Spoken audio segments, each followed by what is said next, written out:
Hello, welcome to the UCC Rocket Propulsion Team Critical Design Review. I'm Darren, the team lead.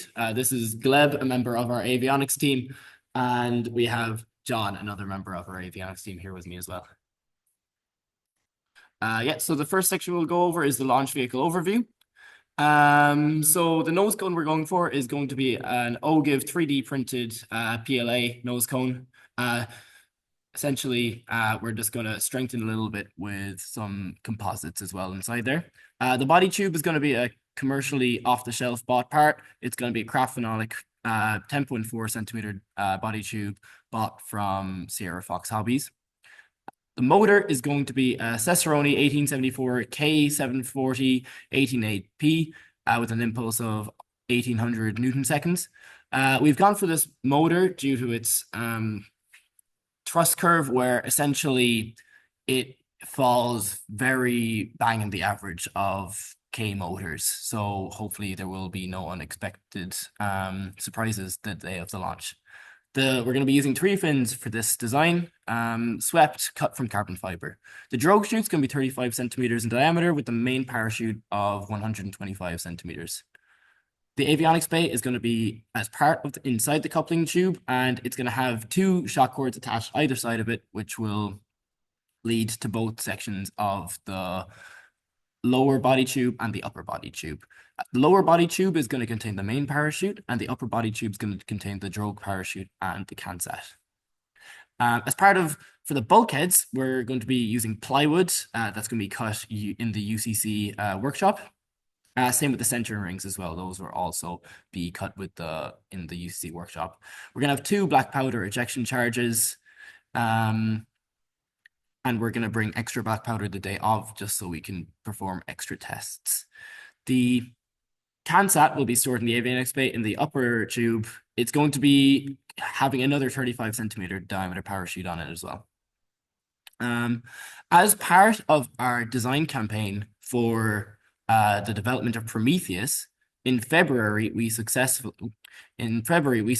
launched our first rocket, Icarus, to an apogee of 300 meters. While it was a simple design, we demonstrated our ability to research, simulate flight with RocketPi, perform flight analysis, and successfully recover the rocket, which was a first of its kind for our university. Here's just a short video on it.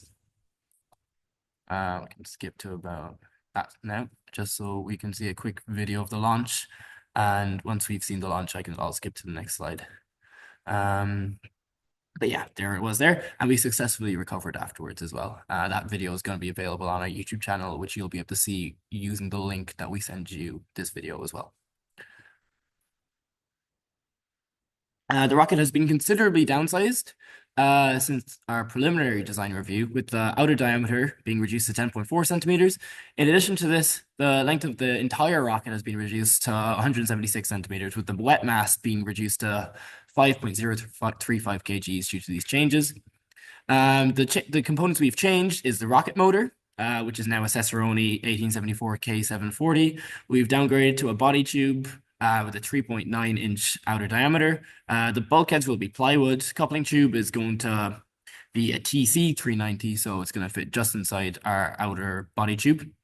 We're now using a 35 centimeter drogue parachute with a 125 centimeter main parachute, and with these shock cord specifications, as long as a motor mount tube that we have bought from Sierra Fox. The remainder of the parts will be staying the same. This is just a CAD picture of the rocket, but this is the total assembly if we can go into more detail now. So this is the lower tube. As you can see all the specifications down underneath here. So it's an 87.8 in length. This will be the lower tube, so containing the fins all the way to the bottom section of the avionics bay. This is the upper tube, a little bit shorter, and it will contain the CANSAT and the drogue parachute. These are our fins. As you can see here, they're a swept design with a large surface area, designed for flight at around a speed of Mach 0.85. It should give our rocket a stability margin of 2.5. So that will be the range for our stability margin throughout the flight, range between 1.5 and 2.5, which we'll go into more detail later on. Again, our nose cone is an OGIV design. Nothing too crazy about that. You can look at all of these in your own time, our engineering drawings. And here's our avionics bay. So this is the board where everything will be based on, with all the electronics, the batteries, and the two flight computers. There will be holes cut into the avionics bay just so we can insert the arming key and remove it before flight as well.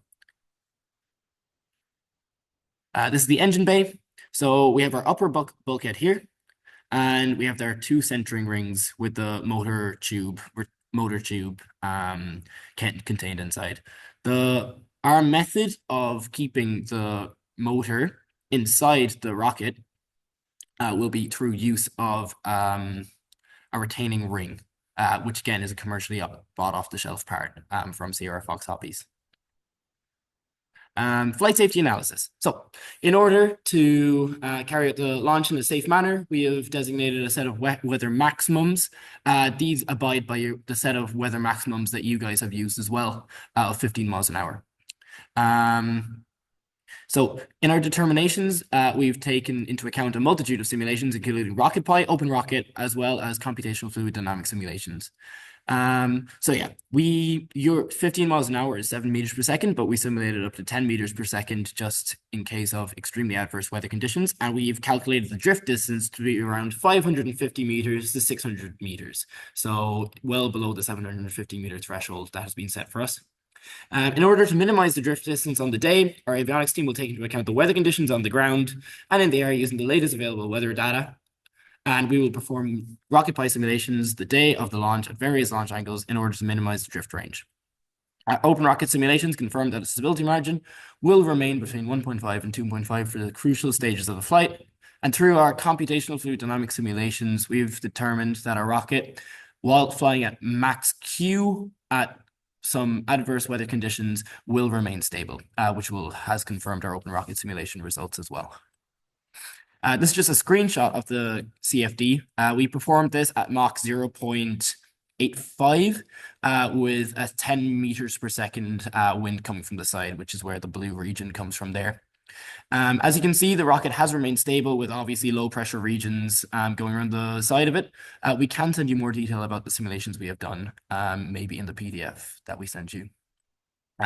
This is a simulation of the actual open rocket that we did. So as you can see, within half a second, the stability margin has already increased to 1.5 and it stays around, maybe going a little bit above 2.5 at the very end. But throughout the flight, it remains around 2.2, 2.3. So the ways we've actually combated the large changes in stability margins that can occur when a rocket accelerates quite fast is we have an extra auxiliary mass inside the nose cone. Again, this is just our flight profile on Open Rocket. And as you can see, it goes to about a little over 2,000 meters. This gives us a little bit of performance margin on the day that we can add weight to the rocket potentially to lower its performance if we need to. We'll all do that closer to the date anyway. Yeah, going good. Hello, you maybe saw me at the start of the video. I'm part of the avionics team. Basically, it's a software part of it. So I will speak about rocket flight simulations of a rocket flight, why we are using it to simulate and to try to forecast the rocket behavior during the apogee and descent. What we are using for it, we are using all data about rocket, its size, its weight, the motor data, the parachute data, and a lot of other variables that we include in our script. As you can see here, some screenshots for rocket pie simulations. You can see that we have a model of a rocket, and we have on the left, we can find the flight trajectory for our previous flights. And we did this simulation the same day as flight was. So so our script will get data about forecast, about the weather forecast, and basically it used all this to predict the way where the rocket will fall and how far it will go. And it was true. For example, for us, it was 300 meters. here you don't see it, but in oh, like in text description of a simulation, you can find that's 300 meters. So that's all. Thank you. Hi, my name's John. I'm a member of the hardware avionics team, and today I'll be talking about the recovery system, the electrical subsystems, and a small bit on testing. So we're using the a dual deploy system for recovery. The first separation will deploy the CANSAT and the drogue parachute for the rocket, and then the second separation will deploy the main chute. The CANSAT will have its own parachute, which will be held in place after the first separation by a parachute clip. This can be bought on Sierra Fox. This clip will open after a certain period of time, and the separation will be caused by two black powder ejection charges. The charges will be detonated at different points of the flight by our Altus Metrum telemetrum flight computer. Wadding will be used to protect the parachute and the CANSAT, and the charges will break the nylon screws holding the body tube together, deploying the chutes in the CANSAT. So for electronics for a recovery subsystem, there's two main stages. This will be the drogue deployment, and this will be deployed once the flight computer or Altus Metrum detects apogee. So the first gunpowder charge is ignited via a high amperage current, and then once the flight computer on descent detects 300 meters, it will ignite the gunpowder charges with another high amperage current. And then for GPS communication, we'll need to find the rocket after it's landed. So this will be transmitted via the built-in transmitter in our flight computer to our ground station, the TeleBT, and it'll be recovered by our recovery team. So for our timings, the drogue parachute deploys at apogee at around 20 seconds after ignition. And then the upper ejection charges ignite to deploy the drogue parachute and the CANSAT. The main parachute deployment, this activates at around 165 seconds or based on altitude, whichever we get to first. So with the ejection charges, we've calculated that we'll need around 10 grams of gunpowder. And so that's two charges with 5 grams each. And we also calculated that for the parachutes, we'll need 120 centimeters for the main and 35 centimeters for the drogue. So then in the drift range, with 35 km/h winds, we'll drift between 550 and 600 meters. And this is well below our 750-meter threshold, which is very good. For our ground control system, we're going to be using the Altus Metrum TeleBT. This operates on a 70 centimeter ham radio band which is around 430 megahertz. It'll be powered by an 850 built-in milliamp hour an 850 milliamp hour battery that's built in. It's also rechargeable via USB, and the ground control system will last approximately 4 hours on battery. Telemetry data will be communicated to the ground station, and this will be interpreted by the AltOS ground control system software. This software is native to the TeleBT and should work without any complications. We'll use a MacBook, and it'll interface via USB. The data communicated will include GPS, altitude, temperature, and when the ejection charges are ignited. So this is just a diagram of our ground control system. So as you can see, we have our radio frequency signal coming into our TeleBT, and via USB, then it'll go to our computer. So this is just our FM radio jack. This is our USB, and this is a tuning knob for our TeleBT module system. This can be all bought on Sierra Fox. And yeah. So Overview. Camera's gone. Okay, unfortunately, not very much we can do about that, so apologies about that. But we'll go here anyway. So, yeah, we'll give it a go anyway. So here's the payload final design. Essentially, this is the CANSAT. And yeah, so these are the specifications of everything, and the only difference that will be inside here is we're going to bore a hole for the actual camera inside of it as well.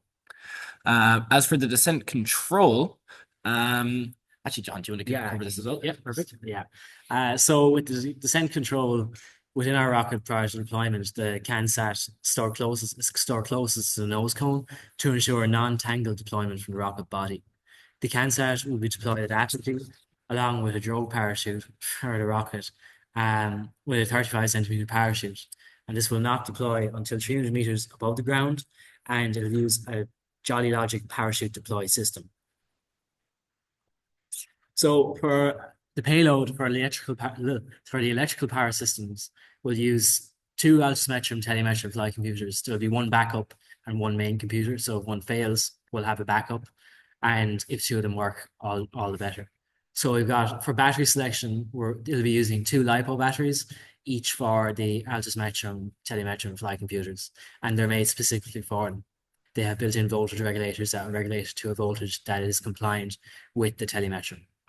So for power control, at launch we'll be removing the arming key, and this will activate the altimetry flight computers. The flight computers cannot activate until the arming key has been removed.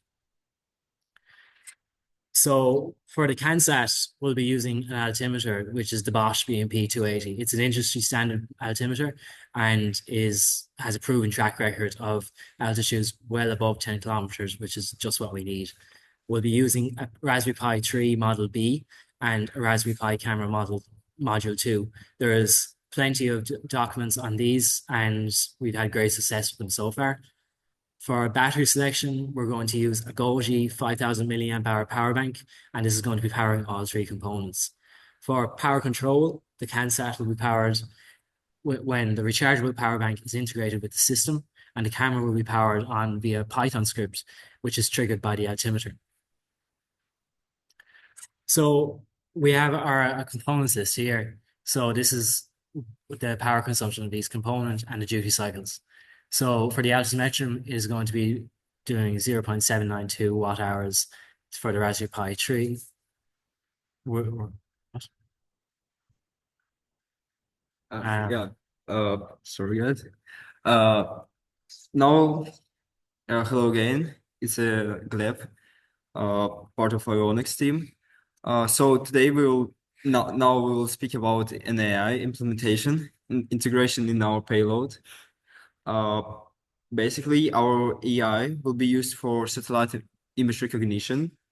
We have another Gleb, Gleb Tkachenko, that also member of our society, and he developed this model for this purpose. Big thanks for him. He now will speak a little bit about the inner side of the model implementation. So the main library that he used is PyTorch and Torch Vision. It's a library for Python. Yeah, so these libraries as a script is used for object detection. So it has 5 main parts.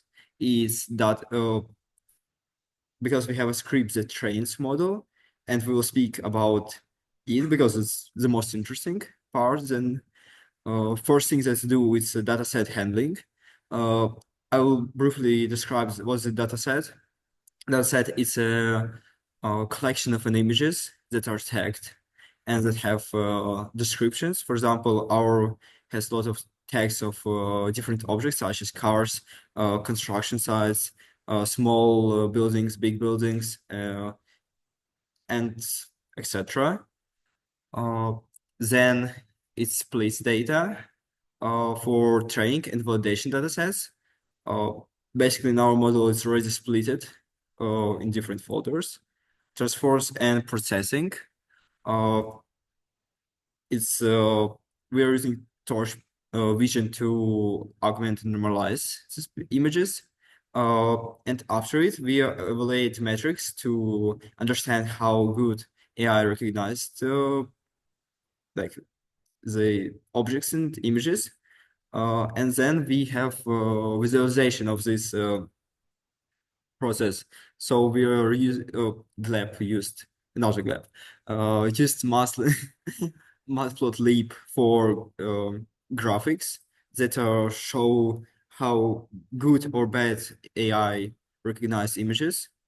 So for training the model, because dataset is really big, it's around 30 gigabytes. And for normal laptop or home PC, it takes ages to train it. That's why in our plan, we are planning to use AWC, Amazon Web Service, specifically AC2.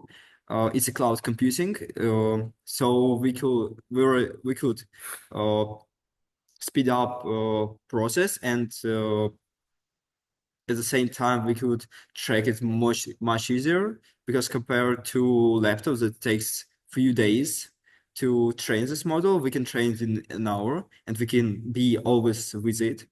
Uh, After we'll train the model, we'll have a trained model that can easily perceive the images.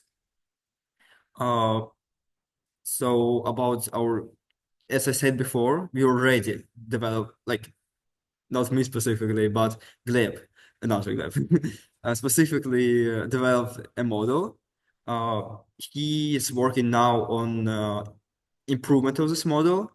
Uh, I will make a small insight. His plan to divide provided images in smaller chunks, but the problem is that chunks might contain the full object, so AI could recognize it easily. And he's working on it to increase our data set much bigger and make our model more precise, because we'll have more data to train our model. How we'll test our model? We plan to test our model after we'll test payload computer with camera test. During camera tests, we plan to get more images that we can use for testing model on real examples, on real data. Because our data set is basically a super good satellite images that are far away from real examples. And that's our plan to test and see how good our model. How we'll understand, is this model good or not? We'll use a mean average precision. As I said before, we have a MATLAB, and if the graph is lower than 70, it means that our model AI is not so good at recognition images. Yeah, so basically it's our plan. And also the speed how it recognizes under 2 seconds on laptop, because here's a big difference between training and already using the data, the AI. So I think that's all about AI. It's pretty interesting, and it's a big part of our work. Yeah, thanks, Lev. So next we're gonna move on to testing. So for a payload with the electronics, we're going to be the CANSAT consisting of the Raspberry Pi 3B, the Pi camera, the altimeter, and the power bank will be tested prior to launch. The camera was tested by running a Python script to take pictures after the CANSAT reaches a certain altitude, and the camera was taken up to a high enough altitude. And upon reaching the altitude, the Python script ran and the camera began taking pictures. The Pi camera V2 was tested for motion blur using a classification system of good, fair, or poor under constant linear and rotational velocities. Camera sensor settings were optimized to minimize motion blur, including shutter speed and saturation. So each section of the recovery system will be deployed and tested. Of the recovery system will be ground tested prior to launch in order to ensure the proper deployment of both parachutes and CANSAT. This process will be repeated in order to ensure both independent flight computers are functioning. So, Next part of what we're going to go over here is the safety aspect. In the template, you guys asked us to make sure that we are completely abiding by the guidance framework. So as I have outlined here, this is literally a section of every single one of the guidance that we have taken into consideration in our final design of the rocket. So yeah, as detailed in the CAD section, the motor will be mounted within the motor mount tube with a commercially off-the-shelf retaining ring at the end holding it in place. As the parts are commercially off the shelf, we won't need to perform any secondary parts on the test. Nevertheless, we will perform load tests on each component closer to the date to ensure that the rocket is structurally sound. No part of the rocket motor mount will be 3D printed, and the length to diameter ratio of the actual body tube will be 17.5, which lies within the 15 to 35 range that has been given to us. The rocket averages greater than 50 meters per second vertical acceleration during powered ascent. So the rocket will be greater than leaving the launch rail at a speed greater than 20 meters per second at the start of the flight. As mentioned earlier, the stability margin throughout the flight will remain between 1.5 and 2.5 for each stage of the flight before recovery. And the fins will be aligned along the longitudinal axes of symmetry, as done with Icarus, which we did to great success, where it flew completely straight. A fin loading test will also be conducted prior to the flight readiness review. The fuselage is a commercial off-the-shelf part approved by Tripoli. The coupling tube is longer than the diameter of the fuselage as outlined in the guidance. The power supply is rated to supply power for a greater than 30 minutes plus flight time. We took this into consideration when we were looking at the power output of each of the components. All details of 1.24 will be taken into account during the wiring and manufacturing process. Prometheus will be utilizing a dual deploy recovery system as outlined in the guidance. The ground host velocity will be less than 15 meters per second with both main and drogue parachutes deployed. The main chute will be deploying 300 meters above the ground. The range simulated is again less than the 750 meters cutoff point, where we simulated to be 550 meters. And attention will be paid to 1.28 during the manufacturing process. Again, just to finalize the remainder bits of the guidance framework, we will be utilizing both. We will be utilizing the built-in flight computer barometric altimeter to detect apogee, so we won't be using gravity switches. The arming key will be removed before flight as planned, and there will be an arming key that needs to be removed before the flight as well, so there will be no premature ignitions. Tests will be performed prior to launch. The recovery system parts are again commercially off the shelf and flight proven to be able to withstand flight conditions, and eye bolts will be utilized for the recovery system instead of shear pins. Here are more risks and mitigation that we have taken into consideration. Again, you can look through all of these in the actual PDF, but we have divided it into launch preparations, launch phase, and recovery phase, and along with general hazards. As for project planning, I would like Gleb finalize over the budget. So here's the project management. So just for the final part, we are currently nearly completely finished up the design phase. We're about 85-90% ready for that. We have the avionics system bill of materials sent out, and it is on the way. And as for the remaining parts of the rocket, they are also ready to be ordered as well. So they will be arriving very soon. We plan to start the manufacturing phase at the end of our week of lectures, which will start next Monday. Other than that, here's an example of our bill of materials, and Gleb's going to talk over the budget for you now as well. Yeah, we can see the total budget spendings here. For example, for structure of rocket cost, it will cost around €800. For avionics, it will be 1441, and total will be 2,236.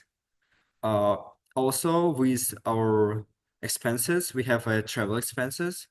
You can look at them, but total will be 4,150.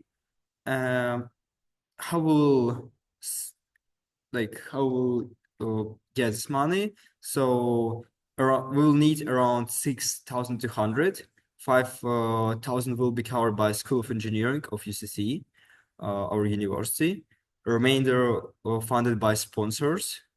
And that's all, I think. Yeah, we can go to conclusion. Yeah. I think my partner will start it. Yeah, absolutely. So as for the conclusions, main aspect that we've changed from the preliminary design review to the critical design review is upon your advice from the advice section from the preliminary design review, we've considerably downsized the rocket. So now it's 5 kgs instead of the original 13 or something like that. We're now using a K-class motor instead of an L-class, which we believe will also help us hopefully perform a successful flight with less power being involved. Hopefully, generally will translate to positive results.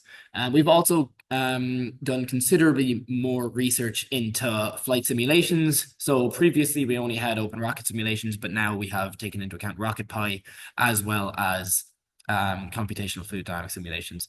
Furthermore, and finally on my part, we've actually conducted a flight as well. We've proven ourselves that we can accurately model a flight and as well perform a flight in a safe and positive manner. So that's all positives from the previous from the previous timeline to now. Uh, I will speak about software part of our development of rocket. So conclusion will be that uh, with our forces and our knowledge, we are able to prepare simulations. And was the most interesting part. We have people who know how to make an AI that will recognize an images. That's really good for us. And the most interesting is that these people develop their knowledge to increase productivity of our model. Uh, Also, we can conclude that we can trust our simulations uh, because we had a test and we had a simulation and real life test, and real life test was the same as simulation. That's really good results. We are really happy about it. Uh, Also, in our plans, we want to develop, we want to write a script and code for avionics that will be later after all parts will arrive. So we are pretty sure that our rocket will fly. Yep. Yeah. Yeah, so in terms of hardware avionics, we're where we need to be with in terms of the flight computer. I feel like we picked a really good flight computer with Sierra Fox and the Alta Spectrum. It is everything we need. It's reliable. We haven't heard any like tragedies or bad stories with it like other flight computers. Um, it has just what we need. It has a GPS. It has reliable ignition charges. It has everything we need. In terms of the CANSAT, that's going well. We've we've opted for the Raspberry Pi. That it's proven its worth so far. It's very good at taking the images, and we can automate a lot of its functions in terms of the camera. We can take pictures on demand at certain checkpoints. Python makes it really easy to check, like, oh yeah, has this condition happened? If so, take this picture. If not, don't take the picture because it might be too blurry or something like that. Um, so yeah, we're where we need to be. Like the testing is going really good. The images are pretty good. They could be better, but they're getting better. And yeah, that's all I have to say for it really. So Yeah, perfect. Thank you for your time anyway, and we are looking forward to getting feedback from you guys.